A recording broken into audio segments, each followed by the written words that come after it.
बच्चों, आज हम आपके पाठ्य पुस्तक महाभारत से एक नए अध्याय को लेकर आए हैं। इसके पहले आप लोगों को बताया गया था कि किस तरह से पांचों पांडव अपनी माँ कुंती के साथ हस्तिनापुर वापस लौटते हैं। तो आइए देखते हैं उसके आगे कहानी और एक नए पात्र भीम के बारे में भी जानकारी प्राप्त करेंगे। तो बच्चों, पांचों पांडव और धृतराष्ट्र के 100 पुत्र जो कौरव कहलाते थे हस्तिनापुर में साथ साथ रहने लगे। क्यों? क्योंकि महाराजा पांडु की मृत्यु के बाद पांचों पांडव अपनी माँ कुंती के साथ हस्तिनापुर वापस लौटे। साधु संतों को समझाने पर तो वापस लौटे। तो धृतराष्ट्र के 100 पुत्रों के साथ ही रहने लगे और उसके साथ खेल कूद हंसी मजाक सब एक साथ ही करते। शरीर और बल में पांडु पुत्र भीम सबसे बढ़कर था। भीम यानी पांडव और कौरव में से भीम सबसे शक्तिशाली था शारीरिक बल में। खेलों में दुर्योधन को और उसके भाइयों को खूब तंग किया करता था। यद्यपि भीम के मन में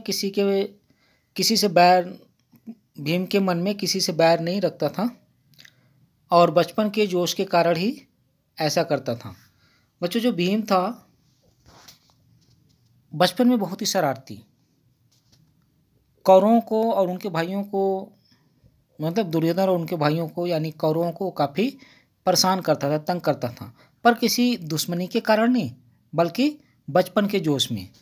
फिर भी दुर्योधन तथा उसके भाइयों के मन में भीम के प्रति द्वेष भाव बढ़ने लगा।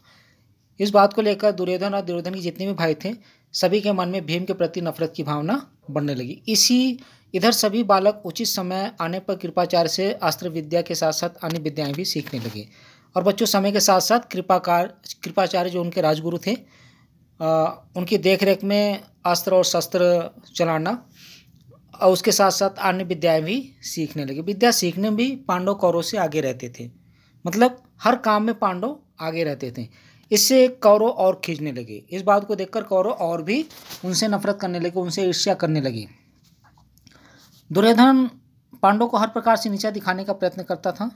भीम से तो उसकी जरा भी नहीं पड़ती थी, मतलब हर एक काम में दुर्योधन क्या करता था, पांडवों को नीचा दिखाने की कोशिश करता था और उसके साथ साथ भीम से उसकी जरा से भी तनिक भी पटरी नहीं खाती थी। एक बार सब कौरवों ने आपस में सलाह करके निश्चय किया कि भीम को गंगा में डुबोकर मार डाला जाए और उसके मरने पर युधिष्ठिर अर्जुन को कैद करके बंदी बना लिया जाए। तो क्या किया बच्चों, दुर्योधन और उसके सभी भाइयों ने मिलकर एक योजना बनाई कि भीम को मार दिया जाए और भीम को मारने के बाद युधिष्ठिर और उसके सभी भाई को बंदी बनाकर पूरे राज्य पर कब्जा कर लिया जाए। इस तरह से सोचा कि जब भीम को मार दिया जाएगा, युधिष्ठिर और उनके भाइयों को बंदी बना लिया जाएगा, तो सारे राज्य पर दुर्योधन का अधिकार हो जाएगा। एक दिन दुर्योधन ने धूमधाम से जल क्रीड़ा का प्रबंध किया। जल क्रीड़ा मतलब नदी में तैरना, उछल कूद करना, और पांचों पांडवों को उसके लिए न्योता दिया। बड़ी देर तक खेलने और तैरने के बाद सबने भोजन किया और अपने अपने डेरों में जाकर सो गए। जो वहाँ पे डेरा लगाया था उन्होंने उसी में जाकर सो गए। दुर्योधन ने छल के साथ, मतलब पहले चालाकी से, धोखे से भीम के भोजन में जहर मिला दिया था। सब लोग खूब खेले तैरे, सो थक कर सो गए। भीम को विष के कारण गहरा नशा हो गया। वह डेरे पर भी नहीं पहुंच पाया और नशे में चूर होकर गंगा नदी के किनारे रेत में ही गिर गया। उसी हालत में क्या किया दुर्योधन ने, लताओं से उसके हाथ पैर बांध उसे गंगा में बहा दिया। बच्चों, जहर का जो प्रभाव था वो भीम के ऊपर पड़ा और उसके साथ साथ वो बेहोश होकर नदी के किनारे गिर गया। तो दुर्योधन ने उसके हाथ पैर बांध लिया और बांधने के बाद गंगा नदी में बहा दिया। लताओं से जकड़ा हुआ भीम का शरीर धारा में बहता हुआ दूर तक निकल गया। इधर दुर्योधन मन ही मन सोचकर खुश हो रहा था कि भीम का तो काम तमाम ही हो गया होगा। जब युधिष्ठिर आदि जगह तो भीम को न पाया तो चारों भाइयों ने मिलकर जंगल और गंगा का वह किनारा जहाँ वह जल क्रीड़ा, जहाँ खेल रहे थे, तैर रहे थे, वहाँ की छान डाला।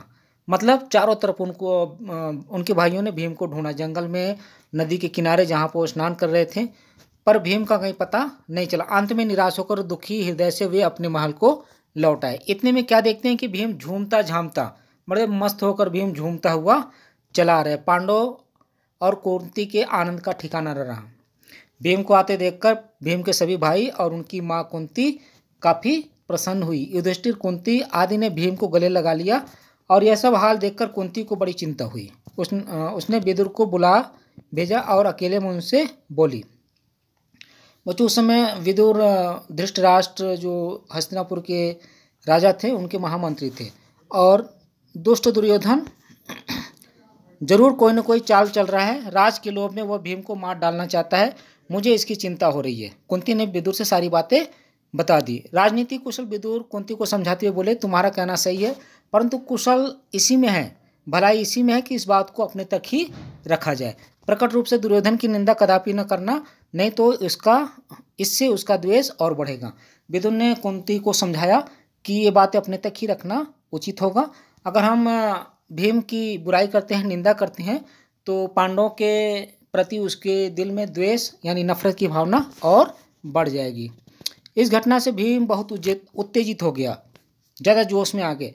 उसे समझाते हुए युधिष्ठिर ने कहा, भाई भीम, अभी समय नहीं आया है, तुम्हें अपने आप को संभालना होगा। इस समय तो हम पांचों भाइयों को यही करना है कि किसी प्रकार एक दूसरे की रक्षा करते हुए बचे। युधिष्ठिर ने क्या समझाया? युधिष्ठिर पांचों पांडवों में सबसे बड़े थे, तो उन्होंने अन्य छोटे भाइयों को समझाया कि इस समय हमें अपनी एक दूसरे की रक्षा करते हुए हमें किसी तरह से युद्ध से बचना चाहिए। भीम के वापस आ जाने पर दुर्योधन को बहुत आश्चर्य हुआ और उसका हृदय और भी पांडवों के प्रति जलने लगा और भी उसके दिल में नफरत की भावना भर गई। तो बच्चों, इस तरह से महाभारत पुस्तक से पाठ नंबर 7 भीम के बारे में हमने अध्ययन किया। अब दूसरे वीडियो में हम एक और पात्र के बारे में जानकारी प्राप्त करेंगे। ठीक है बच्चों, धन्यवाद।